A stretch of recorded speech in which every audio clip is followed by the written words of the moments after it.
Hey my fellow ink drinkers, welcome to Dark Violet Dreams. Today I'm going to share what I watched, read, did, and ate during Old School April. Firstly, I'd like to thank the creator of Old School April, Kelsi at Slime and Slashers. She's amazing, she has a heart of gold, and I'd like to thank the rest of the hosts as well. You all went above and beyond to make this a memorable month, and I appreciate each and every one of you. I'd also like to give a special shout out to April at Apple and Alchemy for hosting Six Sad April all month long. Six Sad April is an event over on Instagram that goes along with Old School April. There were prompts for us to participate in every day. We could share whatever we wanted within the general idea of the prompt, so that was a lot of fun. Really got me thinking outside the box. Old School April was a blast. I absolutely loved it. It gave me the opportunity to bring my family into the mix and enjoy some games and movies together, and I loved it. I loved every second. So I'm going to give a quick rundown of everything that I read and watched and did throughout the month, and if you have any questions or want to know anything in more detail about each of the movies or books that I talk about, then please don't hesitate to reach out. You can comment below or get in touch with me over on Instagram. I'd be happy to chat about those with you. Or if there's enough interest on any particular book or movie, maybe I'll do a separate video on that specific piece of media. Before I dive in, little side note, my 6-year-old is in here.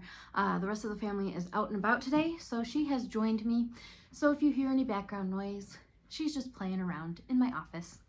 Let's talk about the books I read. So I finished 3 books in April, and the first was Creep World by Luther Darkmore. Now, this was a video game themed book that I kind of picked up last minute on Kindle Unlimited to go along with a video game prompt that was over on Six Sad World on Instagram. I'm not huge into video games. We've got some gamers in the family, and I played my share of some video games back in the day. I was more of a fan of Tetris because that was pretty much the only video game I was good at. But I've played the Wii and things like that over the years. But I decided to read Creep World because it fit the theme and it was a lot of fun. It had kind of Goosebumps vibes and I enjoyed it. So I'm really glad that I gave it a try. It's a great middle grade read if you're looking for something kind of spooky and you want to download something to your Kindle. Really easy to do that, and it's a lot of fun. I ended up giving that book 4 stars. The second book I finished was actually a host rec, and it was Jurassic Park. I've got it here on my shelves. It's been sitting on my shelf for a while, and I'm glad I found an excuse to read it. Not that I needed an excuse, but I ended up loving it. I always loved the movie growing up, and so it was fun to see the differences, the similarities. I went into greater detail on this book on another video, so if you're interested in hearing my thoughts on the book versus the movie, go ahead and check that out. The last book that I finished was Wood Song by Gary Paulson. This was excellent. It actually had me crying at certain points, laughing at others. Big trigger warning if you are a lover of animals. There are some hard scenes in there, but it was worth the read. Definitely recommend it to anyone, middle grade and above. I did start reading that one as a read aloud with my younger 2 kids, but as I kind of skipped ahead because I didn't want to put it down, I realized that some of those scenes were a little too graphic for how young my kids are. So I decided to set that aside for them, but I finished it for myself because I just couldn't help myself. There was a book I started but did not finish in an attempt to gain some more points for Old School April, but by the end of the month I was kind of burned out and I just didn't have it in me to finish, so I set it aside for now. Maybe I'll return to it soon, we'll see. Sometimes I have better intentions than I do follow through. But that was Thirst Number 1 by Christopher Pike, and again, this was a Kindle Unlimited book that I downloaded for one of the prompts for Six Sad April for the Christopher Pike prompt because I had never read any Christopher Pike books, but I enjoyed it as far as I got, and hopefully I can return to it soon, but I've got some other books that are just higher priority for me this month, and so I'm done for now. On to the movies. So the first 3 movies I watched were part of a little movie marathon that my family and I had. We got some movie candy, we had some popcorn. Later in the evening, we had some root beer floats. So by the end of the day, we were kind of buzzing on sugar here. But it was a lot of fun. Not everyone watched every movie, but I think 1 or 2 of my kids actually sat and watched all 3 movies with me. But at one point or another, everybody participated, so it was a lot of fun, and it really had me wanting to make more of an effort to do movie themed days or game themed days and things like that with my family, because as my kids are getting older, most of them are either teenagers or grown, it's just harder to naturally come together and do things as a family. So we need to make more of an effort, and I'm so glad that we did that. Some new to me movies that I watched were John Carpenter's Vampires, The Little Things, A Nightmare on Elm Street, Texas Chainsaw Massacre, the 2022 version, and Jurassic Park 3.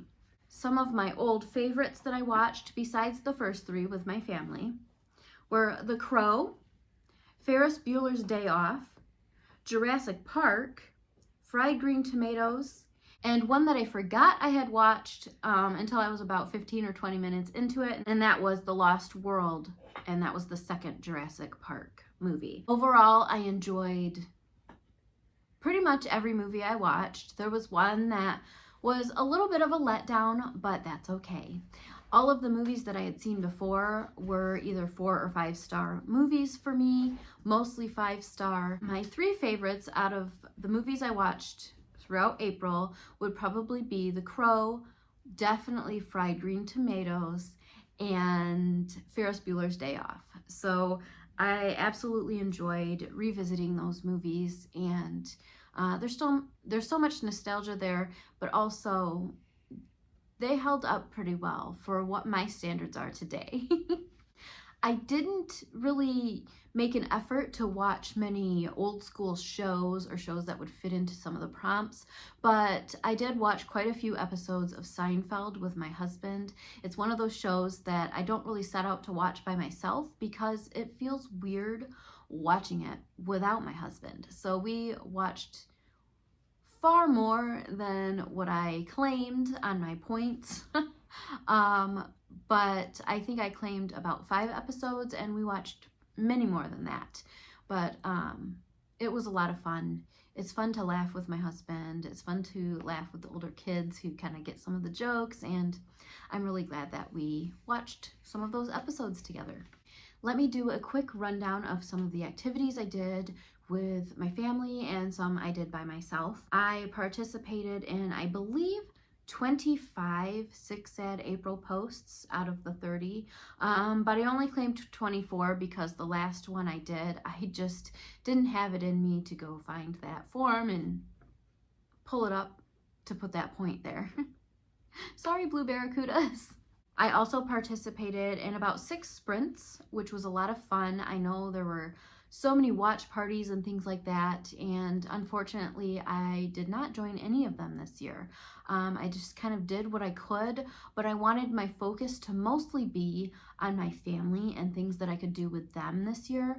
And while I really enjoyed the reading sprints, I just didn't make the time to do the watch parties, and there's a little bit of regret there, just a little, but you know, I had fun watching things with my family, so no regrets doing that. I also built a blanket fort here in my office with my kids, and they watched about half a movie under there, and I just kind of left it up all day that day so that they could come in and out of my office as they wanted to and just sit down underneath the blanket and read or play or whatever. So that was a lot of fun.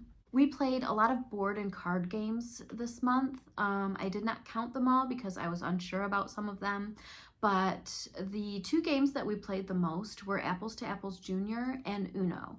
And it's so much fun, especially to see the youngest two kind of figure these things out and kind of come into their own with those types of games. We also played Chutes and Ladders and Trouble, which I did enter for points. Those are nostalgic games that the whole family can enjoy, maybe not all at once, but it was a lot of fun to play those games with the kids. As far as the nostalgic snacks and beverages go, we had the movie candy. Like I said, I let the kids pick out most of it, but my special request was Junior Mints because I really like them.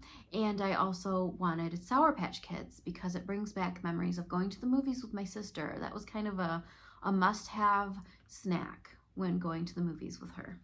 I also ate Life cereal, and it was just as delicious as I remember. I really enjoyed having a bowl or two of Life cereal. I drank a little bit of Mountain Dew.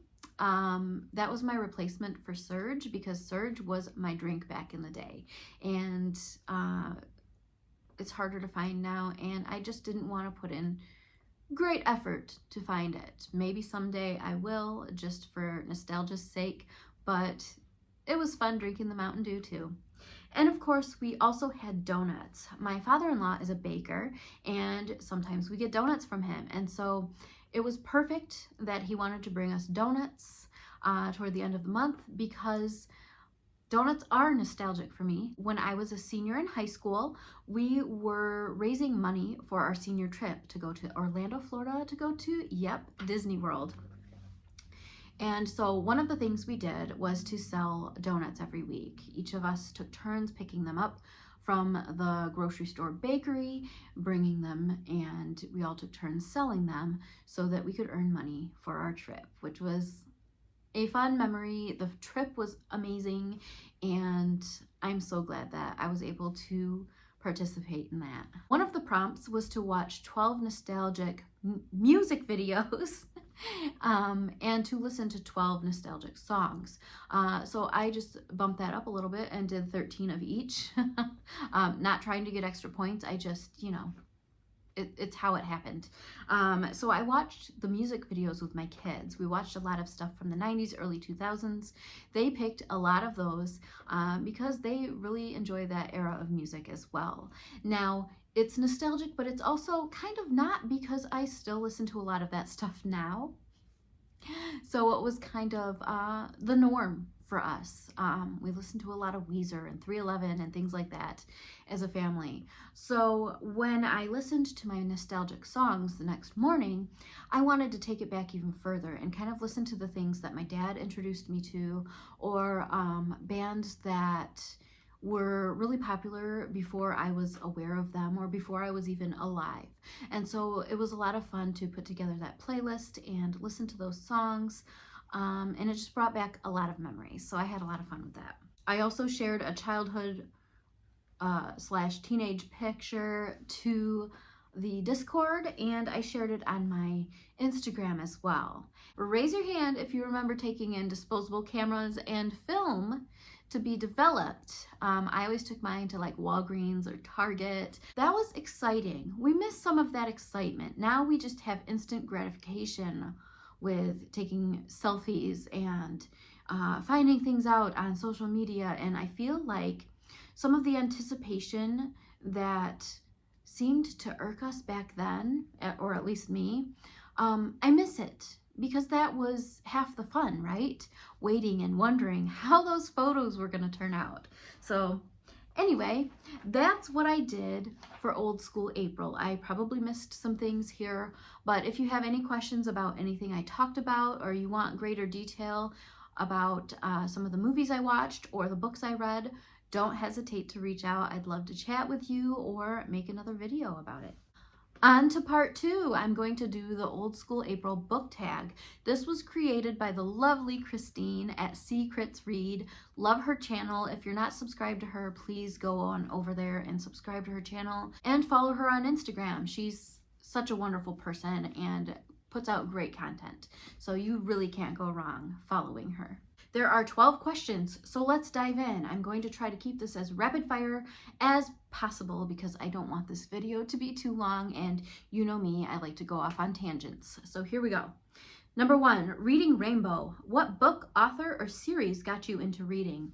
So I think the very first series that got me into reading was The Boxcar Children. The series that really pushed me further into my reading journey was The Babysitter's Club. And I loved The Babysitter's Club so much that a couple of my friends and I from school created our own Babysitter's Club, and we were amazed that this actually worked. We were hired to babysit some families' children. We made money. It was like pure magic, and I was living the dream. So thank you, Babysitter's Club, for getting me into reading and making me some money. Number 2, what author or book got you into your current genre? There's no specific author or book that got me into horror, which is what I typically reach for these days. I just have a lot of dark dreams. I used to have even more. They're kind of spread out now. Maybe I'm just not as scared of the things that I used to dream about. But I don't know. I kind of wanted to explore horror through writing and through reading, and really wanted to start reading some of the darker books to inspire me and kind of teach me how to tell a dark and twisty story. And I just kind of stayed here. So here we are. I guess just my dreams pushed me into horror. Number 3, mixtape. What was the first concert you ever went to? So the first concert that I can remember going to, I was in 3rd grade, and my dad was the keynote speaker at Ichthus, which was a Christian music festival. I believe it was in Kentucky. And I got to meet a couple of members of DC Talk. I got to meet Toby Mac, and I also got to meet Michael Tate. Now, I was very disappointed because I couldn't meet Kevin Max. He was the one I had the crush on, but he had to leave for whatever reason. And so I did get autographs from the other 2 members, and I got a photo with Toby Mac, and it was a lot of fun. That was the event that really sparked my interest in rock and the heavier music. Of course, they were Christian bands. I don't even remember all of them. But there were some heavier bands there, and I just felt like I found my sound. I found the music that spoke to me. Number 4, what band or artist do you love but never got to see live? I would say The Doors. I love The Doors, but of course I never got to see them because Jim Morrison passed away about 11 years before I was born.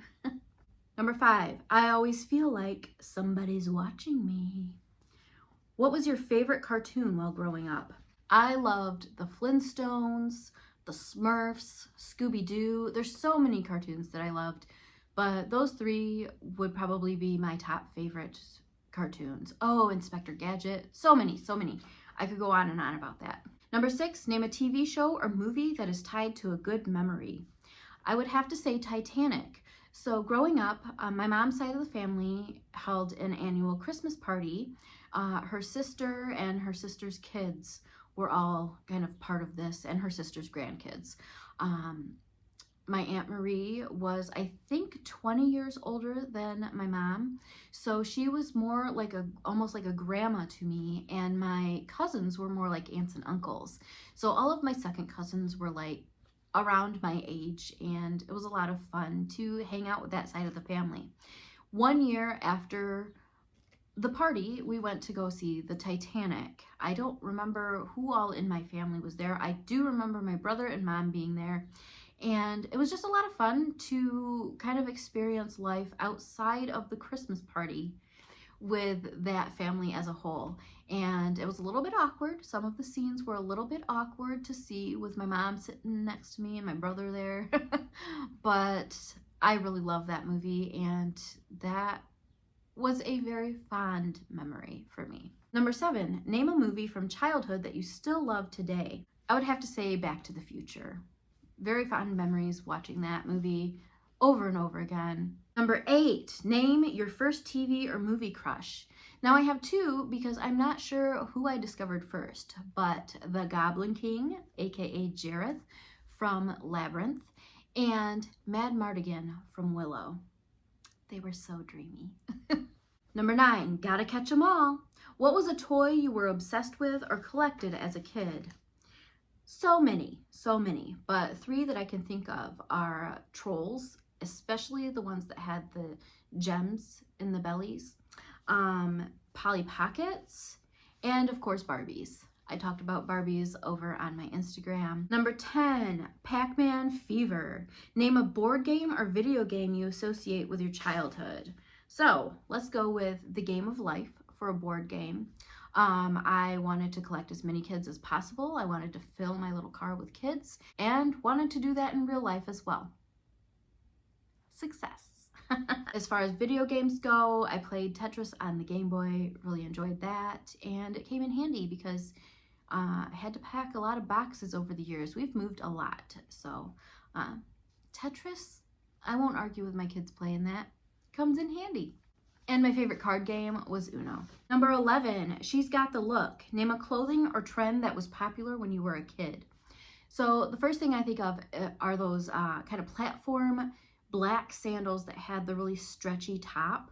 I would so wear those today. Actually, you know what? I think I want to get a pair for this summer. I absolutely love those. They were comfortable. Sometimes I'd kick them off my feet, so maybe I shouldn't wear them now. But I see that they're kind of coming back as well, or they've been back, I don't know. I'm kind of a homebody, so I'm not up on the current trends, but loved those. And of course, butterfly clips in the hair, loved them. Number 12, I want candy. Name a childhood snack or candy you wish were still made. Now, these, I'm not sure if they're still made or not. Well, I'm pretty sure most of them are if you look hard enough, but these all have really nostalgic memories attached to them, so that's why I chose them. First is atomic fireballs, also candy cigarettes. Those were so much fun. I had way too much fun with those. Those 2 things I associate with growing up and going to the lake in the summer. We had a cottage, and the atomic fireballs, we'd drive our boat, and there was we call the hotel. There was a little store. They used to have gas there for boats, but that went away at some point. But I remember getting the atomic fireballs and those orange push pops and things like that there. And then the candy cigarettes we always got at this it was like an old gas station convenience store type thing, really small town, just kind of in the middle of nowhere, and those were so much fun. Also, Tato Skins. Do they make those anymore? The Tato Skins brand. Oh, so good. And of course, Surge. I got Surge almost every day in high school from the vending machine. Probably not great, probably killed quite a few brain cells, but you know what? It was delicious. All right, that is it. Thank you so much for watching. I'd love to hear from you. What are some of your favorite memories from childhood, some of your favorite shows or books or snacks, whatever?